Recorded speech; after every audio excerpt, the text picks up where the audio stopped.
Welcome back to the channel. I'm Professor Will, your Director of Training here at Centurion Holdings LLC. With me today is Jiu-Jitsu Brown Belt Carrington. We did a video about a month or so ago on our beginning stick work. Got some really good responses and questions on it. So today we're going to do a little more stick work. Check it out. So the first thing we're going to work on today is just going to do some basic blocks. That was one of the questions I got about that, is what I preferred. So the first thing to understand is distance. When we're dealing with a stick, this is not kickboxing distance. We've got to be farther back, and if you go into a stick fight holding the stick in your primary hand with that in the back, I promise you, you're going to get all of this eaten up because it's in front, and that's what's going to happen. And I've seen it in the books. I remember in the book I read back in the day when we didn't have the internet, you had to go to the library or to the bookstore and find the book on martial arts. And I remember watching them with the guy swinging a stick straight down, and the guy blocked just like this. It's a great way to get broken forearms. Doesn't work like that, okay? So you're not going to be able to do this when he comes to hit. You're just going to break your arm. So we have to put that in the front because now it protects my whole body, okay? If you remember that first video, we did a line pattern, 1, 2, 3, 4, 5, 6, 7. On this one, he's going to throw that one line. He's coming down here, just like this. And if I don't do anything, that's what's going to happen, okay? So, and we're going to start this kind of robotic, and then you'll be able to loosen it up as we go. But if you start trying to go really fast, or you can disguise slop with speed, and we don't want to do that. We have the same issue with no-gi jiu-jitsu. You can get really fast in it, and you can get away with stuff you can't get away with when you're in a gi. That's why we like to start people in a gi and then move them into the faster game as they get better at it. So as he swings this, I'm going to step to the inside here. I'm stepping away from that power, and I'm going to hit it just like this, as an inside deflection.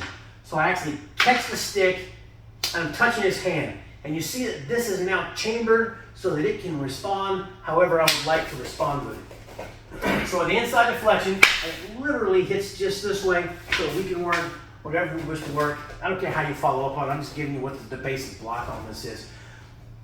So that's an inside deflection.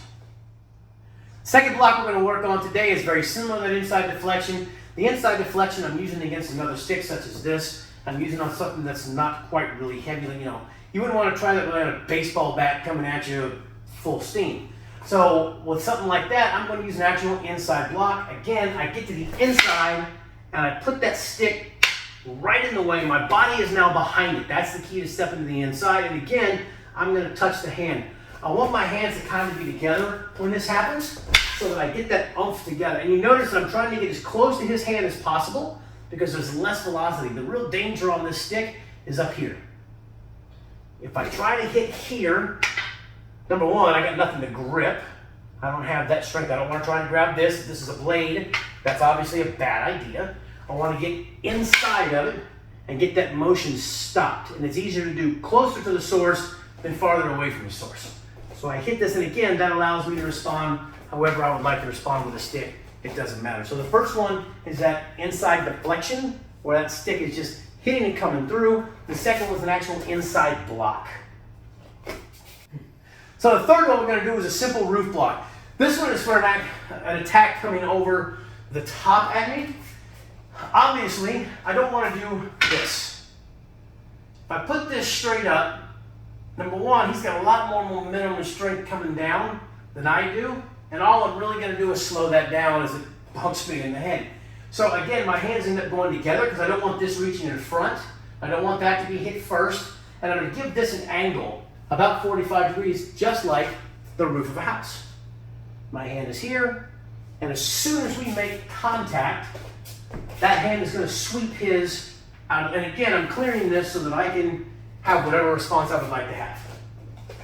So again, he comes down here and sweep it so that I can get my response. And you notice that even though I'm moving forward, I'm still stepping to that vector because I don't want to try to go crash to crash. Again, if this is a baseball bat coming down, that's a lot of oomph coming at you. So I want to try to mitigate as much of that oomph as possible so I don't have to worry about taking the brunt of that force. And that's a roof block. So the last one we're going to work for today is just a simple outside block. We did an inside block and an inside deflection on the inside. This one is coming from the outside on that 2 or 4 line, and I'm going to catch it here, okay?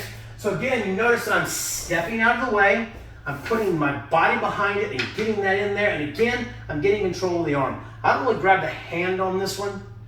I want to go for the arm, and when I go for the arm, you notice that my hand is underneath.